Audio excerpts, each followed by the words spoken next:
everyone. Welcome to Selling to China, Stories of Success, Failure, and Constant Change. My name is Min Fan. I'm the Executive Director of the U.S. Heartland China Association, a 501c3 nonprofit committed to building a stable, productive U.S.-China relationship for the interests of the Heartland community. We are so honored to partner with the Carter Center, which lives in the legacy of President Jimmy Carter, waging peace, fighting disease, building hope. And with us today is a very special guest, Ker Gibbs. So let me fast forward to his bio. Oh, before I forget, please feel free to submit questions through Q&A. At the end, also tell us what you think about the event. It will be recorded for replay. And for those in the business world, you may know Mr. Ker Gibbs as immediate past president of American Chamber of Commerce in Shanghai, but currently he's sharing his insight as executive in residence at University of San Francisco's China Business Studies Initiative. But Ker actually first went to China in 1985. I was still in high school. And he worked in banking, consulting, and many other roles, and gave him a broad exposure to U.S.-China relations and issues American companies face in Asia. So with that, I would like to really open up for Ker to share this book that he edited, how it came about, some of the insights, nuggets, because it was very rare for C-level executives to take the time, capture their insights, and share in a very timely manner. I understand you were on a very tight line to get this book out. And Jason, please, you can stop sharing the slides. And yeah, Ker, please, the floor is yours. Great. Thank you so much, Min. I really appreciate it. And I'm very grateful to the U.S. Heartland China Association and also the Carter Center for creating this opportunity for us to have this discussion. And thank you all, everybody, for coming in at, I guess it's evening in the East Coast, and I'm on the West Coast now. Very much appreciate it. Also, I know that some of you have already submitted questions, so terrific. It would be nice to make this as interactive as we can. I always learn something from questions and comments when you give these kind of talks. So thank you all for that. I think associations like USHCA in this environment are really important because what's going on right now in both countries is the space for open discussion about China and the U.S. is really narrowing, and it's really being driven by both countries, frankly. From the China side, you've got this 要讲好中国的故事, this thing, which is, you have to tell China's story well. And I think, unfortunately, this has been interpreted by a lot of people throughout the world as if you're going to talk about China, you can only talk about good things. You can't talk about anything else. And that's not really a sensible way to have a conversation. In Washington, D.C., same thing. I've been in Washington where, you try to bring, a more balanced view or bring out some other points about China and give people kind of a nuanced view of what's going on the ground in China and, good and bad. And you get shouted down. I've literally had shouting matches with people on Capitol Hill just trying to talk about China. And so that's a really frustrating situation. So really important that these civil society organizations continue to get support and defend your borders. Defend your platform to make sure that your platform remains a place that's safe for open discussion on both sides of issues. And so thank you for both the organizations for doing that. Just one quick thing to add. About my bio and background and what kind of brings me to this topic. And thank you, Min, for your generous introduction. The other kind of important thing to note about my background, I'm Chinese American in the true sense of the word, with the hyphen. My mother's from China. My father's American, and so this is one of the reasons why I have so much passion for U.S.-China relations, and we really hope that we can get things back on track. So And as Min said, I've spent most of my career working in China, and really going back and forth between China and the West Coast, and also Washington, D.C. So with that, why don't I just make a couple of notes about the book itself, kind of why we wrote it, and the sort of structure of it, and then I'll just make a couple of points, just hit a couple of the themes that are in the book itself. It is not a pro-China book. It's also not a China bashing book. It's very much a pro-engagement book. And the authors of this book got together. It was about the time that I was stepping down from my role as the head of the American Chamber of Commerce in Shanghai, which is a very large organization, by the way. It's similar to the Heartland USHCA in that sense. It's at our peak, we were about 3,000 members in the American Chamber in Shanghai, mostly large corporations. So I was the head of that organization for about 5 years, 2 years as chairman and 3 years as president. So I was stepping down and got together with a group of executives, and we were all very concerned, obviously, about the U.S.-China relationship and the direction that it was taking. And we felt that the conversation had really become just entirely about the security issues and the potential for conflict, and we felt that the discussion about commerce had really gotten lost in the mix. And so we felt that it was important to kind of bring a book out to talk about the commercial relationship and make sure that didn't get lost. We are particularly concerned about this narrative that the U.S. is, trying to contain China, not just militarily, but economically as well. And what this book does is it shows examples of American companies that are actually doing quite well in the China market and benefiting from China's economic rise. And so as a business community, actually, the last thing we want is to interrupt China's economic rise. It's actually very much to our benefit that we have a growing market over there. And so we can come back to those issues and talk about the market itself and kind of what's going on. But that was the impetus for why we wanted to do the book, and why we felt it was important right now to come out with a book like this.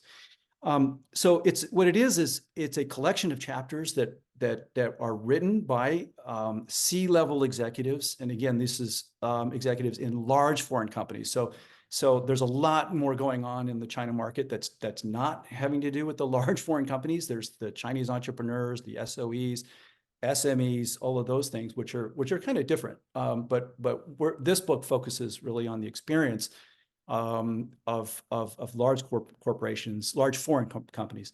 Another important note about the book itself is it's about foreign companies. It is not necessarily written by foreigners.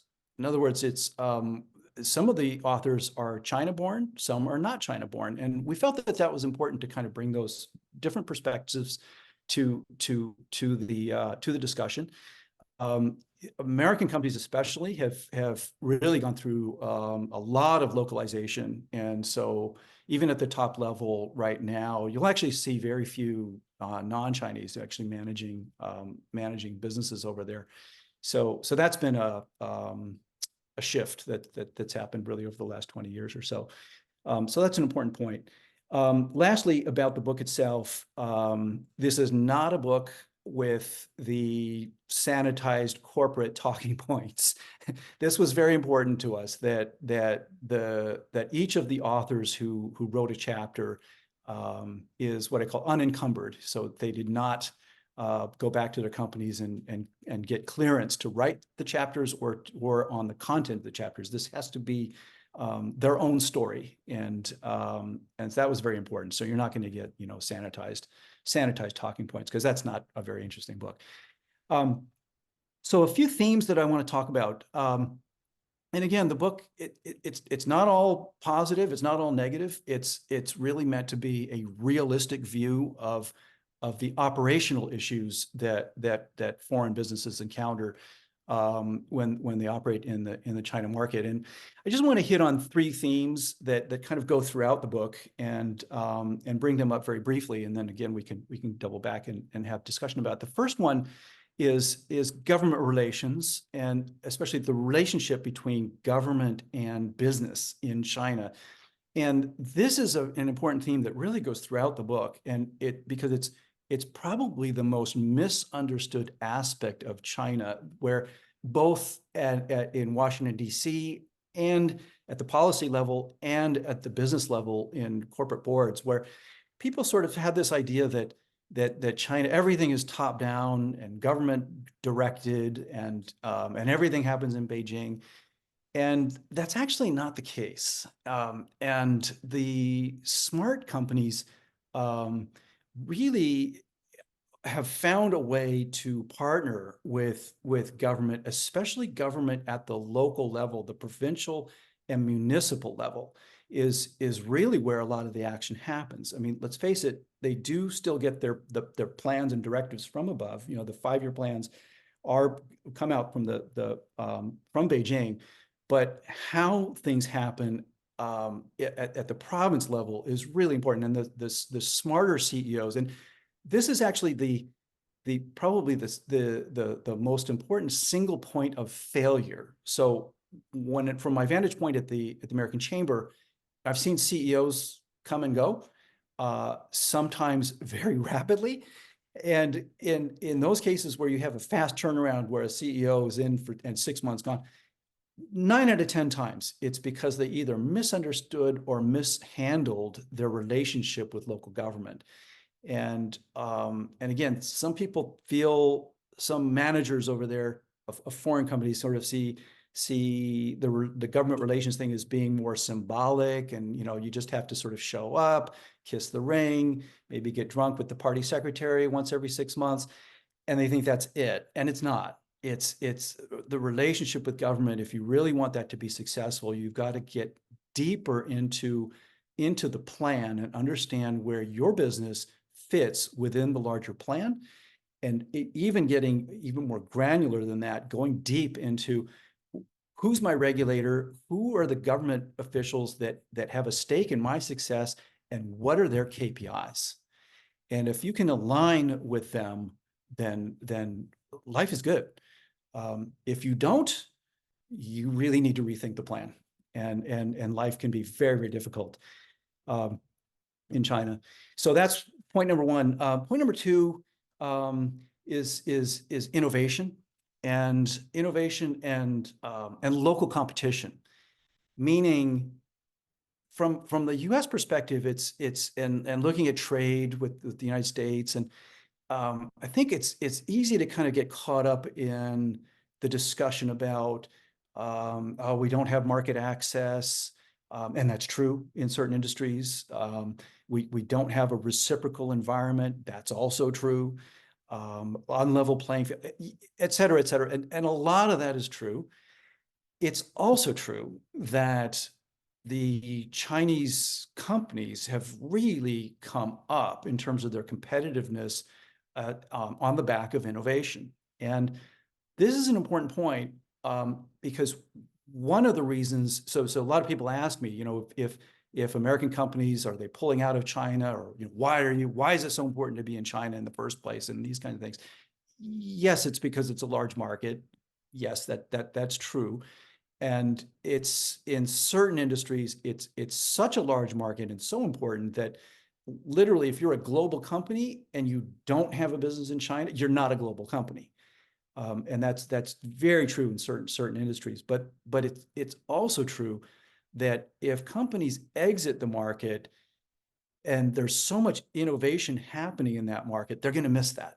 And companies are concerned about missing out on that innovation, especially because their next global competitor, where is it going to become? It's coming from China. So they need to be in that market to sort of see that happen. And I think the industry that illustrates this point best is automotive, where, and there, we have a whole chapter on automotive, written by a very insightful executive named Bill Russo, and you'll see him in the media quite a bit as well, commenting on what's going on in China's auto market. And what's happened is, I mean, Ford and GM and BMW and Mercedes traditionally have actually dominated the China market as they've been really getting excellent volume as the middle class has grown and bought cars and this and that, and they've lost that edge. And because the move to electrification has happened, and the local Chinese companies just picked up on that so much faster. And so there's a lot of really interesting things happening over there. We can talk more about automotive and some of the interesting innovations that are coming out of that industry. But that's an important thing.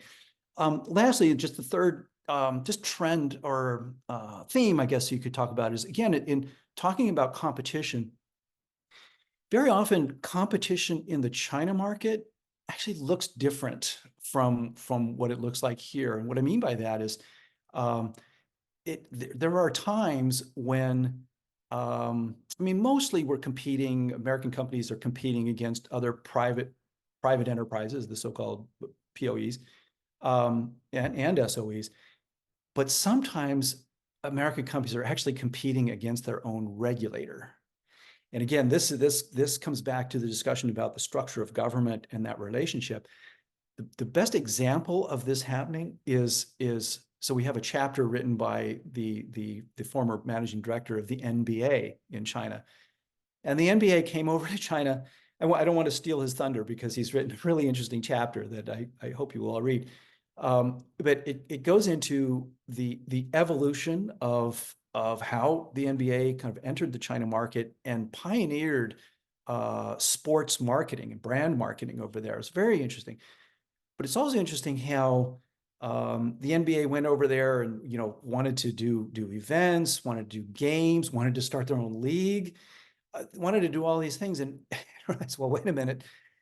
There's already a league over there. It's called the China Basketball Association, and the NBA got into a situation where the CBA actually has a lot of say. It's state run, and has a lot of say in what events take place, where they take place, how they take place. So the NBA had to kind of ask permission of the very body that they were competing against. And so you have those kinds of situations, and the NBA is unique, but not entirely. There are other industries where that takes place as well.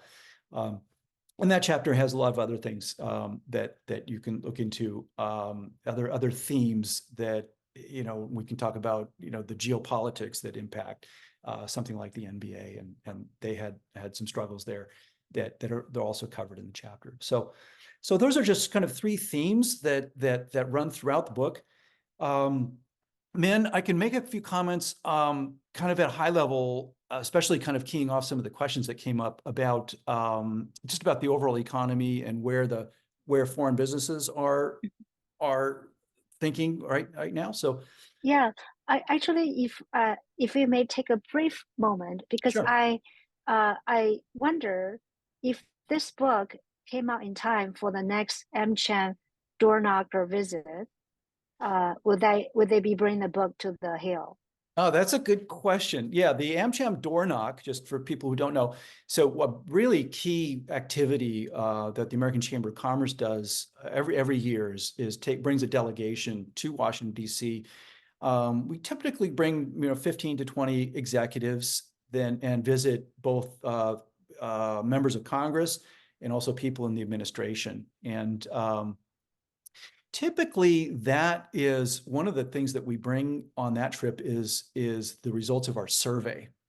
And we've found that people in the Hill, again, as I mentioned in my earlier remarks, it has become more tense, and people are starting to close their minds. But not everybody. There are people on the Hill that are willing to listen. They understand the importance. I think that's for sure. Everybody understands the importance of the relationship. They all have different perspectives. One point I would make about it, two things. One is the level of knowledge and understanding has actually increased in Washington, D.C. I've been doing this for quite a number of years, and I think in the first few trips that I made to D.C., I had some silly questions come up, literally about just silly things like money. It's like, oh, how do you pay for things? They have taxes over there. Really demonstrating a low level of understanding about what's going on in China. And today, I think that's really come up quite a lot, and that's a good thing. But with that has also come, a lot of fear, animosity. I don't think, though, it's necessarily split across Republicans and Democrats. What's interesting is that there are people within both parties that occupy both the so-called panda huggers or the so-called hawks. So we've got both breeds in the two parties, and so it's a complicated landscape there. Yeah. Well, thank you. Yeah, it'd be great if as you can see, actually there is already a question, which put you in your hard spot. I think Daniel wants you to pick which was your favorite chapter and why. I'm sure maybe you don't want to go that way. Then there's another question about how will China generate growth in the next decade, which is related to one of the pre-submitted question about what is the economy like in China today, and is there growth coming?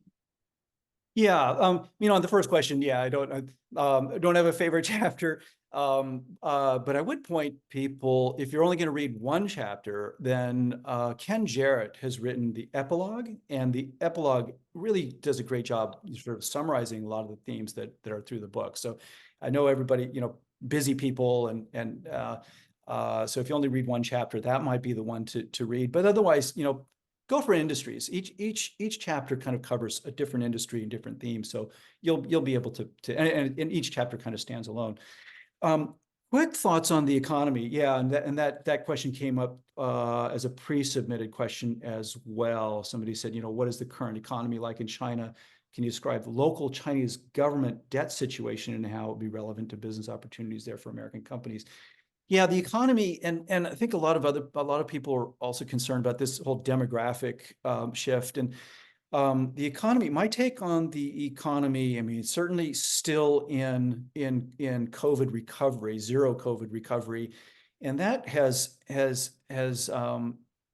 think the what you're reading about the consumer sentiment being still kind of very much dampened, that's real. And it's palpable when you go over there. I was just over there. Min, I know you just came back from China. I was over there over the summer, and you can really feel it in the street that people are kind of disheartened. The economy, though, I'm looking long term.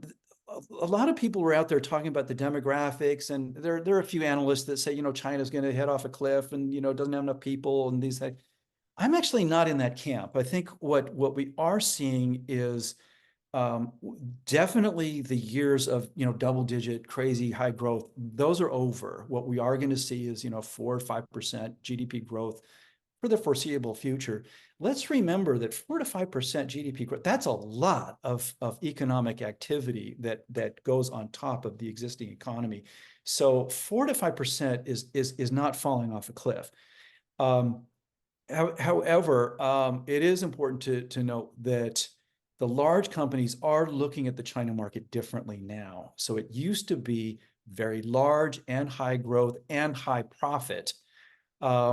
With the increasing cost structure over in China that's been happening for the last decade or more, it is no longer a high profit. And again, every industry is a little bit different, but it is now a medium growth and low profit market.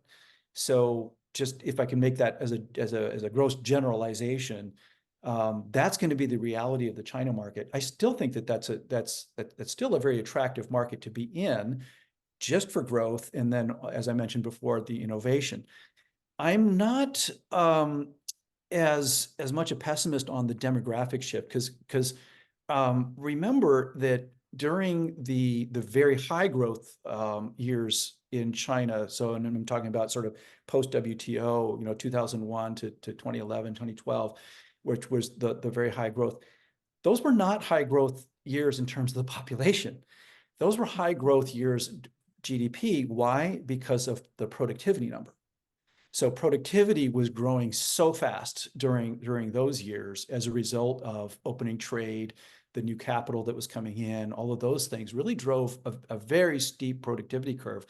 So rather than look at the demographic curve, I'd be looking at productivity. And that is going to be largely a result of policy choices and also technology development. And so I don't want to be overly optimistic because there is an issue here, in terms of the tension with the U.S. and, U.S. is still the provider of really important technologies. And because our countries aren't getting along, that is putting a damper on China's access to technologies. And so that is going to put downward pressure.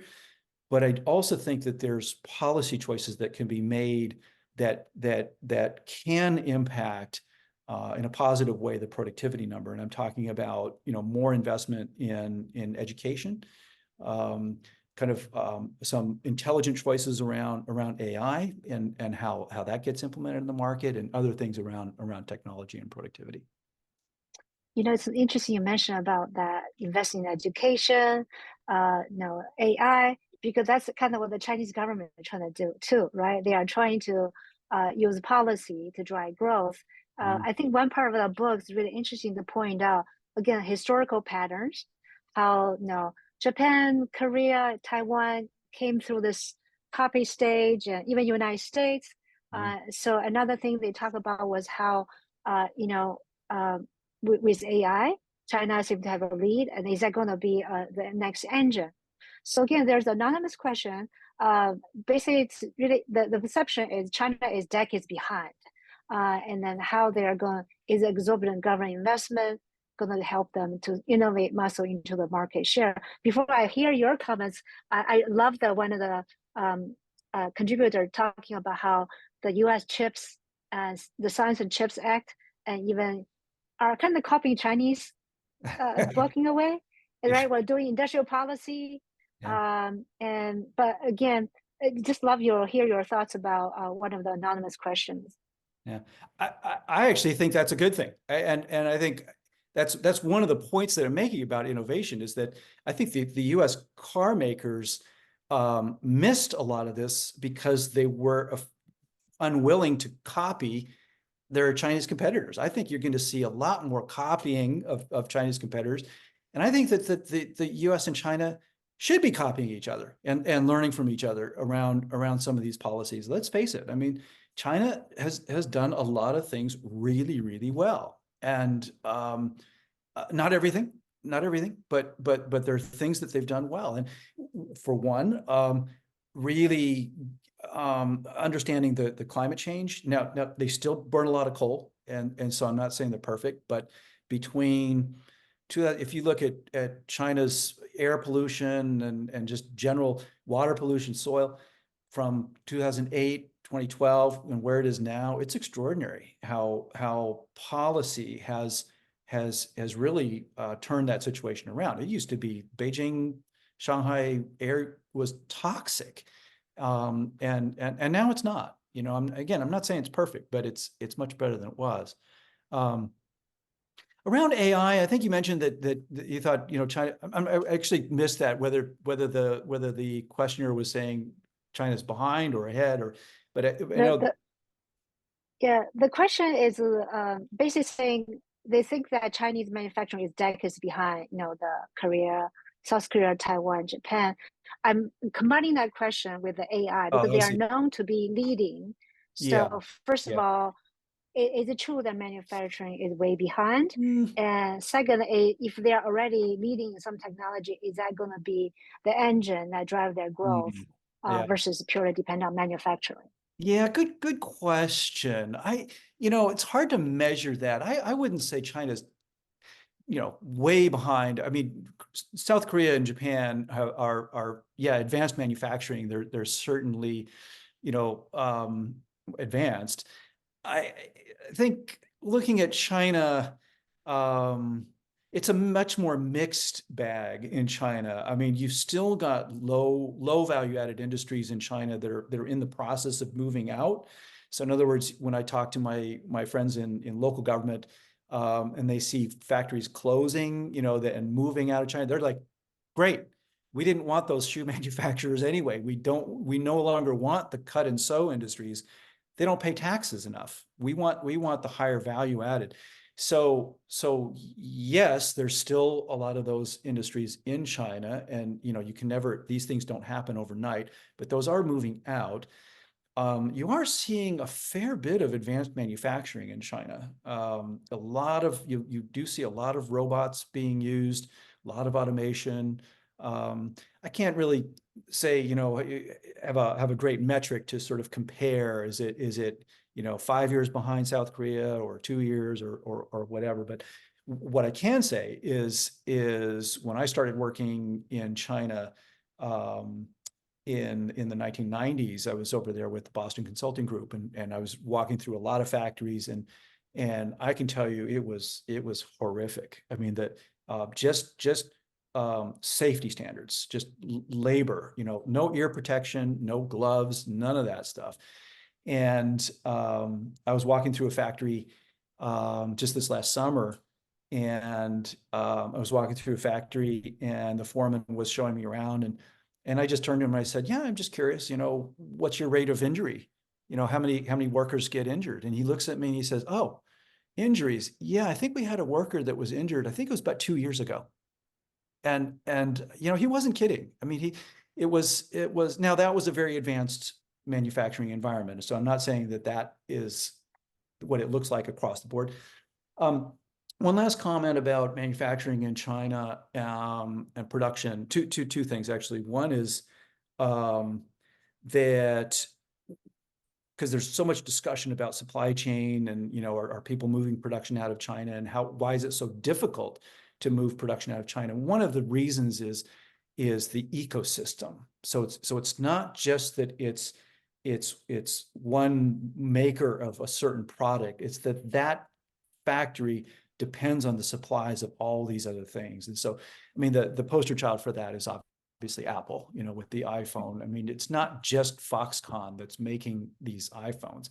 It's Foxconn and all its suppliers. And so China has done a remarkable job at developing that ecosystem.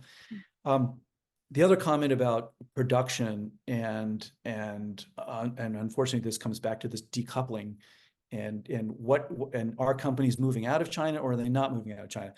So I really draw a distinction between foreign companies looking at China as a market and versus looking at China as a base of production.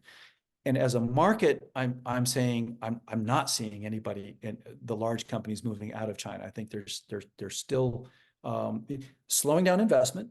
And that's a lot of that is sort of post-zero COVID. So investment has certainly slowed, but I'm not seeing anybody abandoning China as a market. As a production base, what you're seeing is you're also seeing them not abandon China, but you're seeing less companies using China as a base to supply the rest of the world. And that's where sort of the so-called decoupling, or I'm going to call it sort of a silo of effect of businesses that are sort of walling off their China business. And again, this is being driven by both sides. On the U.S. side, you've got the export controls and CFIUS and things like that that are kind of pulling apart. Beijing is doing the same thing. I mean, Beijing, unfortunately, one of the biggest issues right now is that foreign companies are really concerned about is this data localization law, and it's driven by this by security, but it's making it very difficult for multinationals. And again, this is not an American thing necessarily. It's companies that operate across borders are having a really hard time complying with that law, and other measures that are taking place. And so what you're seeing is, I don't know whether you call that a decoupling. I call it sort of silo, where your China business is basically isolated from the rest of your business in the rest of the world. And I've gotten into some heated conversations with Chinese government officials on this point, where they want me to go back to Washington, D.C. and, criticize my government. Why are you guys decoupling? And this is horrible for business and we don't like it. And that's true. But I kind of look at it the Chinese side and say, well, wait. Look who started it. What do you call the Great Firewall if it's not decoupling? I mean, the Great Firewall and it very effectively has completely sealed off China's digital ecosystem. That is just a fact. It is completely siloed. And I get it. I understand whenever I have these conversations, they want to explain to me, why China's different and we need to do yada, yada, yada, yada. I get it. But that's a fact. And so I think what you're going to see going forward, unfortunately, is you may start to see other industries start looking more like that too, where the China business is separate from the rest of the world. Well, that's definitely not the most efficient model, as Not we efficient. know. No. So again, given the cycle of things, we back to one of the pre-submitted questions. But as you can tell, there are always people willing to take risks. There's always people going to look for opportunity. One of the questions is, given the Chinese government recently has shown quite a bit of flexibility around policy. Now, a policy doesn't work, I take it down, and no more visa needed for a short-term visit. So again, there are a lot of gesture. Now you don't have to do a joint venture. You can be wholly owned, right? The IP system is stronger. So there are questions about, hey, I want to go to China where everyone's running away from China. I see opportunity. Some of our Wild West, cowboy business people, and they were wondering, what do you see as windows of opportunity for American business in China? What industry, what sector? Yeah, there's no question, but the environment has changed. And so it is a more risky environment in the sense that you're right, there's positive policy changes and flexibility, but there's also kind of a lack of visibility. So what I'm hearing a lot of executives talking about these days is that they just don't know what's around the corner, and they've sort of lost, and that's true for foreign executives and domestic, is that they feel like they've lost some transparency into the regulatory environment. And so for years, so back to the American Chamber of Commerce survey, for years we saw regulatory transparency. This is a key question that we asked people. And for years it had been getting steadily better. It's one of those things that's never perfect, but it's been getting better. And now it's certainly gotten worse. And the last couple of years you've seen, and these regulatory changes have really affected more the domestic businesses, less the foreign businesses, but the clampdown on the tech sector and then the education sector, that's real, and those were policy changes that took a lot of people by surprise and hit investors pretty hard. So yes, there's more risk. I do think that there's still opportunity. If I were advising companies now, I would still say I'd say there's less opportunity for kind of the small, medium enterprises than the large enterprises. And I think the opportunity is for the entrenched players that are already there. Because let's face it, in terms of market access, in terms of what industries are available to foreigners and what are not, that window is not widening. That window is narrowing. And again, it's on both sides, if you look at CFIUS and restrictions on investments.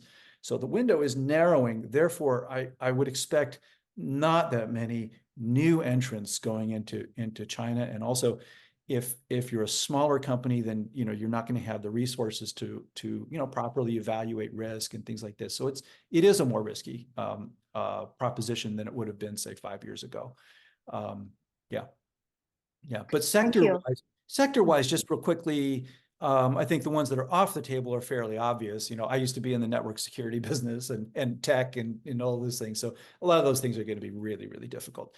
But that leaves basically everything else. So a lot of the consumer businesses, there's still a lot of enthusiasm for American brands, American quality products. So within the consumer space, luxury space, food technology, these kinds of things. I think plenty of space. Yeah, actually, it's really good. I think one of the question was about American consumer attitude towards Chinese product and Chinese consumer attitude towards American product. Sounds like Chinese consumer still appreciate American products for its quality, and the U.S.-China tension hasn't totally taken the shine of American brand. Is the Yeah. same for the American consumer? I know the import data shows we're still importing a ton, Yeah. but do you see American consumers say, "Oh, this is made in China. I don't want it," or they don't really care? You guys are the Heartland Association, so yes, I should really be asking you that question. But my perspective is yes, that there's that products on both going in both directions. There's still an enthusiasm for those products as long as they're not wrapped in the flag. In other Mm-hmm. words, if you make too big a deal about it in China and this is America, yes, there's a problem there. We've got tension. There's no use pretending that it's not. And I think on the US side too, if you come in with, wrapped in a Chinese flag and everything, yeah, you're gonna have some pushback. But when I talk to consumers here in the US, and again, I haven't lived here for 20 years, and so forgive me, but my sense is that we are past the point of so-called, cheap stuff from China. And I mean, you're going to get some haters always that say, "Oh yeah, this is cheap stuff," or I think we're past that point where, and I think people see that, yes, China's the manufacturer of the world, and a lot of our stuff comes from there, and it's a reasonably priced product of good quality, and I'm fine. If you start, Mm-hmm. wrapping in the flag, and like, then Mm-hmm. we get into politics. Yeah. Yeah, I would agree. I think people, again, average American like a good deal, Yeah. right? And then there might be a few who dig into the fine print, see where it's made, Yeah. right? But Yeah. again, given the inflation we had in the United States, people still appreciate the affordable I think that's right. prices thing. Yeah. I think Um, that's but and there's a question. I'm going to expand on that. It's actually about the leadership of both sides, right? right. Whether it's President Xi Jinping or current President Biden, or who knows who's going to get elected in November. Uh, what what do the business community think about, whether it's Xi Jinping's economic policy, trade and foreign investment? What do they think about Biden's policy? Or if the former president become elected again, what Mm. the business community? So have the business community done little assessment? Okay, under Xi or under Biden, because China does not have an election coming up in November. So has Right. what's the business community's assessment of how they're going to react to the policy, their assessment of their individual differences? Yeah, that's a good question. That's a good question. And as we dig into that first, I mean, I want to say I'm personally kind of furious beyond belief at the leadership of both countries. And I think that if you look back, I mean, President Carter and Deng Xiaoping, you know, took a lot of courageous steps to get this relationship headed in a good direction. And we've been poor stewards, and we have not done a great job. Our leadership in both countries have not done a great job at moving the relationship in a positive direction. So I think a lot of business people are furious about that. I'm certainly one of them. If you want to dig into sort of Trump and Biden, I guess looking at Biden, first of all, I guess in China, my Chinese friends have been disappointed. They kind of expected that Biden might be more of a continuation of what the situation was like under Obama. And I think that they kind of conveniently forget that even under the second term of Obama, things had already kind of started to shift. And part of that shift has been, frankly, a result of things happening domestically here in the United States. In other words, this turn away from globalization and sort of anti-trade. A lot of people have become anti-trade, and that was kind of this part of the struggle around TPP, getting us into the Trans-Pacific Partnership. And American voters just didn't feel like trade was a good thing and helping them. So that shift took place under sort of the second term of Obama, and then Biden, continued, kept the tariffs in place, and also President Biden has really leaned in on the so-called the allies, and sort of brought allies involved in getting them kind of aligned around certain policies. China hates that, and so that's been a source of tension. Yeah, I think my own criticism of the Biden policies are more around, I think, recognition that we do need to change some of the things around the sort of established order of things. I mean, I'm not gonna go all on China's. I'm not saying that China's right, when it comes to, it's the decline of the West and all this stuff. I don't believe that at all. I do believe that that the U.S. playing the role it has played in the last 50 years, sort of post Second World War, has worked out really well for most trading nations. But that was in the context of before sort of China came along and wants to sort of have a say in how these things operate. And so I don't think the Biden administration has done a great job managing that. Looking at Trump, on the other hand, we could talk a lot about the trade war and things like, he felt, that the trade war was necessary and putting on tariffs, and he felt that the trade deficit was the main thing. Well, I would argue, how's the trade deficit now? It's actually bigger than it was before. He wanted to reshore manufacturing. And I'm trying to be objective here. I know we're in the middle of a campaign here, and the R's and the D's are going at each other. And I'm sure there's a lot of really uncomfortable dinner tables talk, about R's and D's. But it is a fact that he did not succeed in reshoring manufacturing. And I would say, out of the trade war, which is still going on, by the way, because these tariffs are still in place. I think we've stopped yelling at each other, but the big winners, frankly, out of this whole thing has been Vietnam and Mexico. So I think a lot of the third country, maybe a little bit India. So I don't think the United States is better off post-trade war.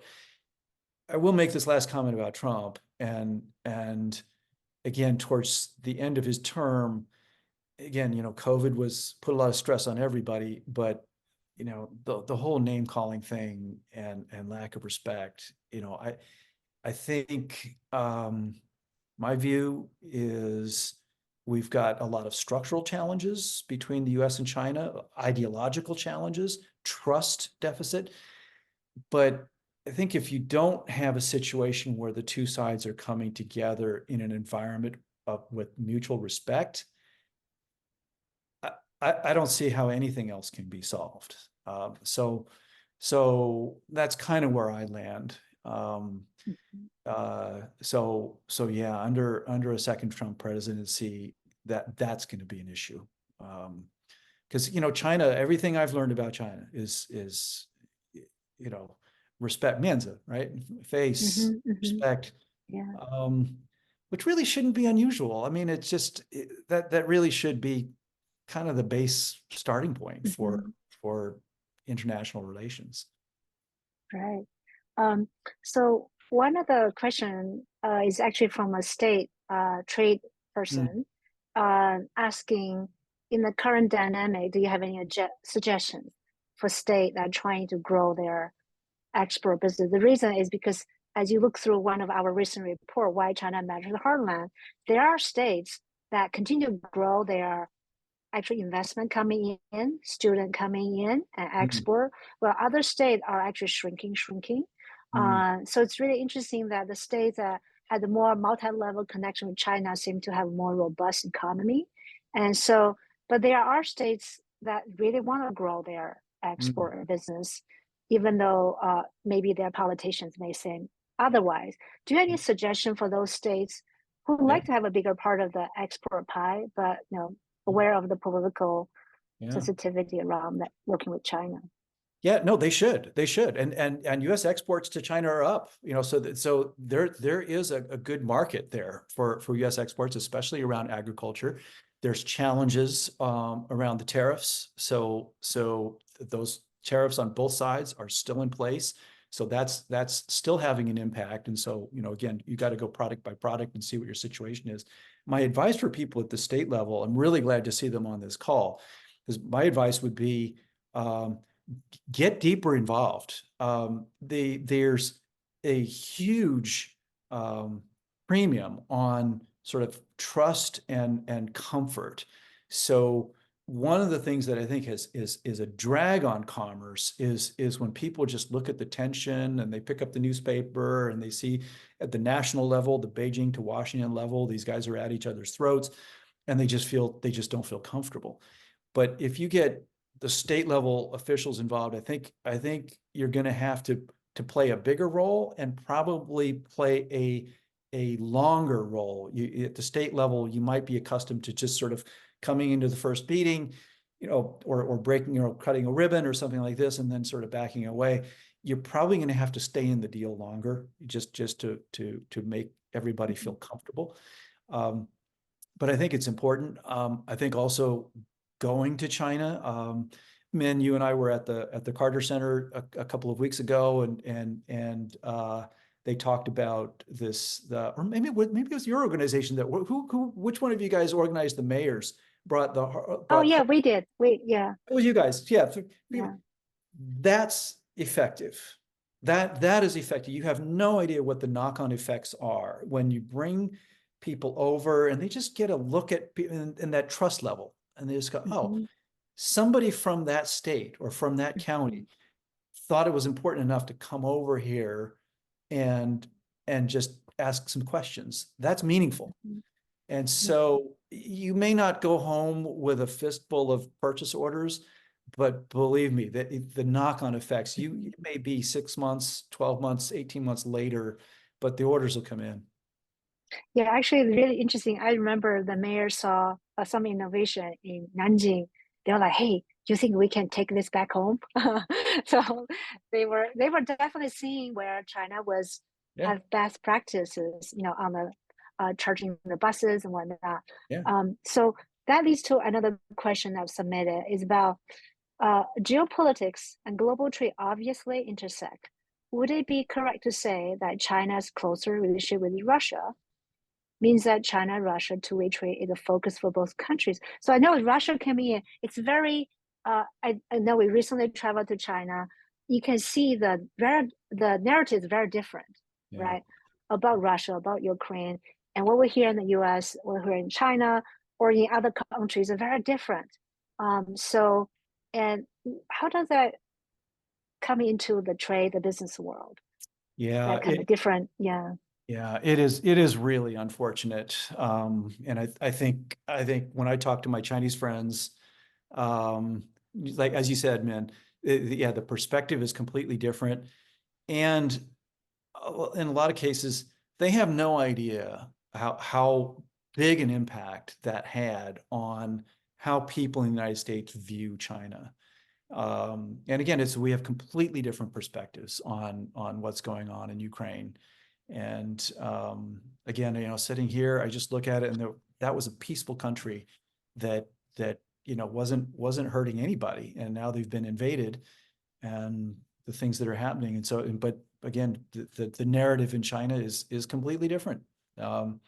Which and again, we're having kind of a hard time understanding it. This conversation isn't about geopolitics, and I'm sure you'll have other people to talk about that. But the idea that China could have had diplomatic relations with and recognized the sovereignty of Ukraine, yet is having a hard time playing a more positive role here. So, personally, I'm still hopeful that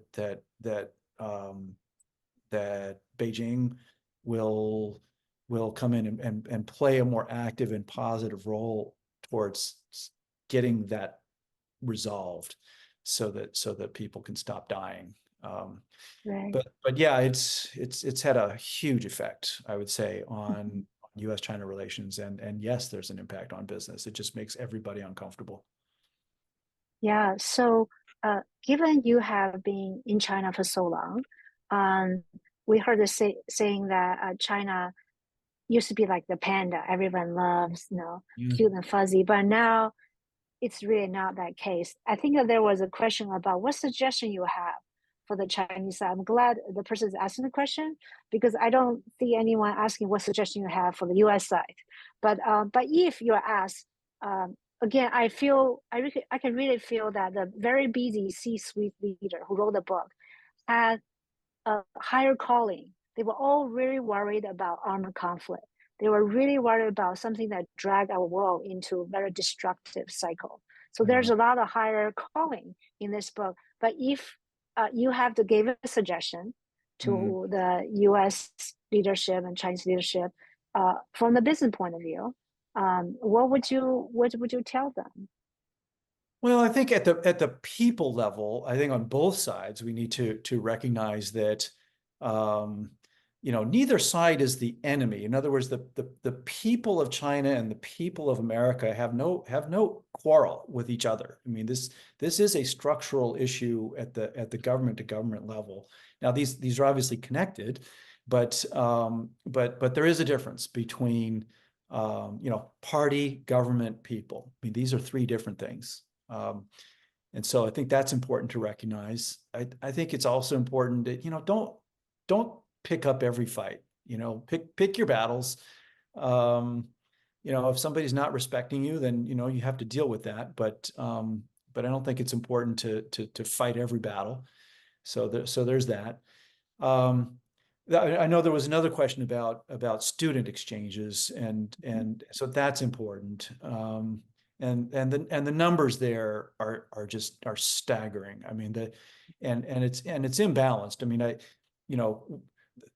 as far as I'm concerned, and again, President Carter has this as one of his legacies is, the more the better.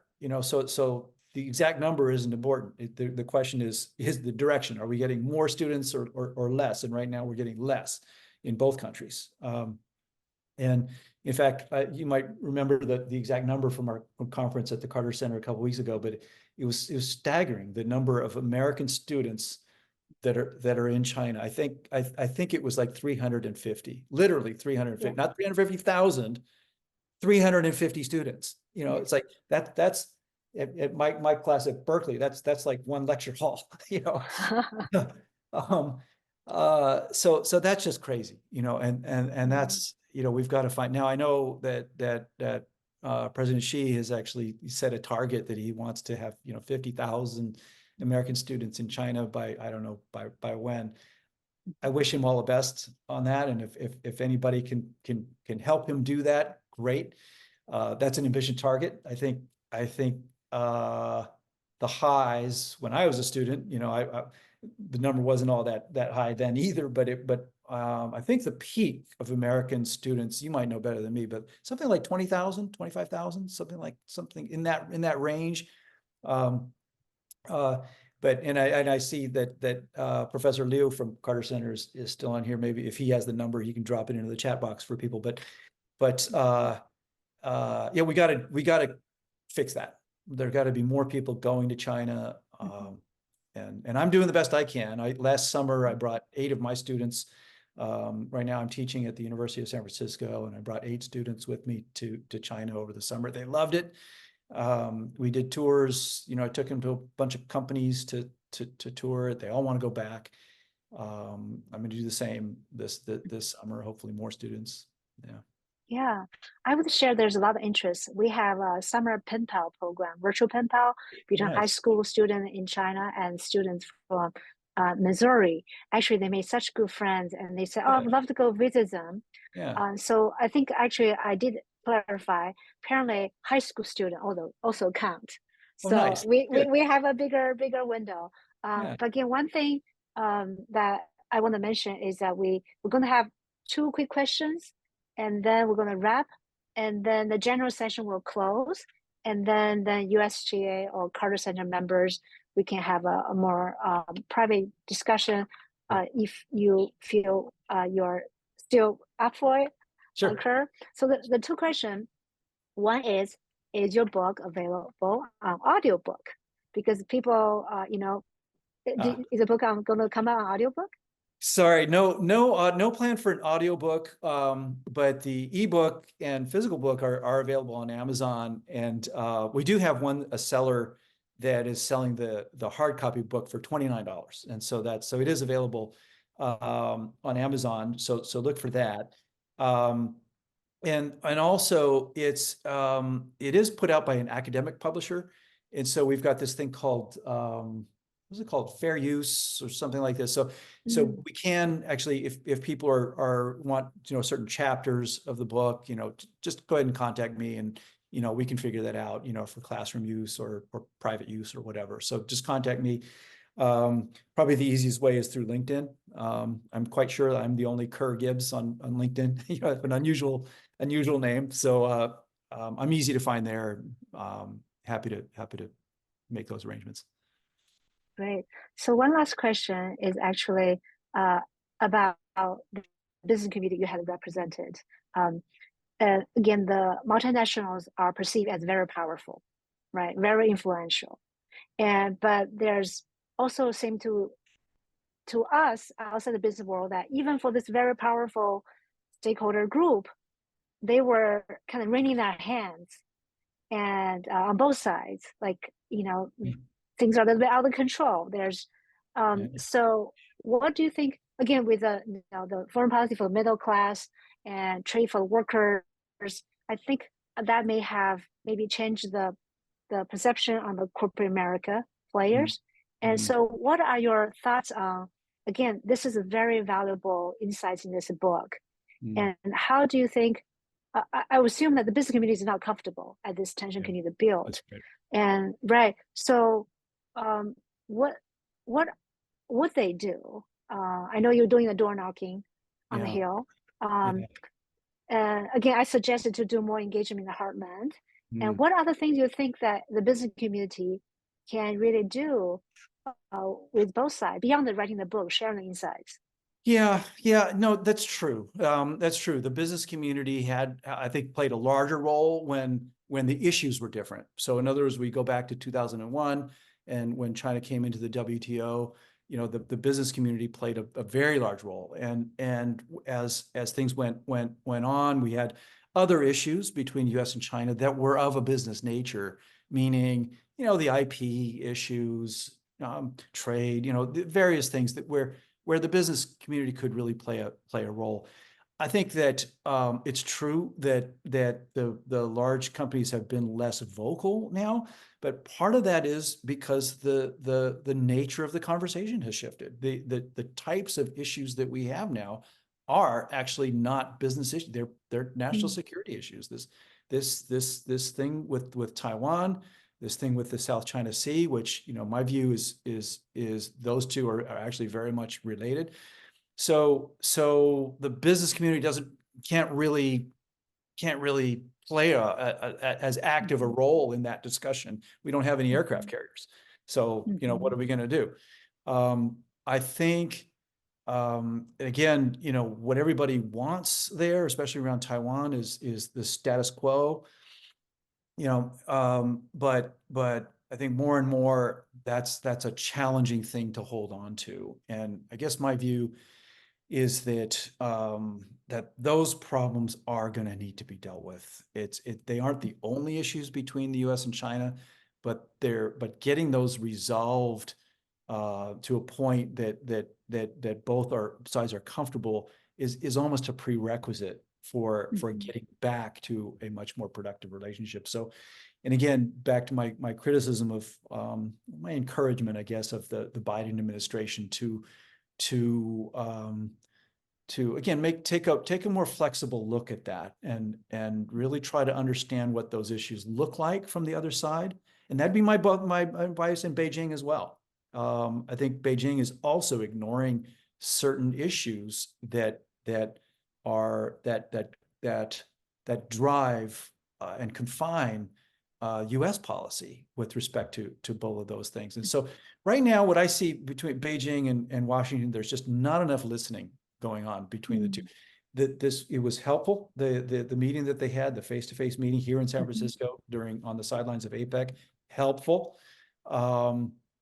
helpful, but more needs to be done in that area. But these sites have to listen to each other and try to understand the situation from the other's point of view. That's going to be really important.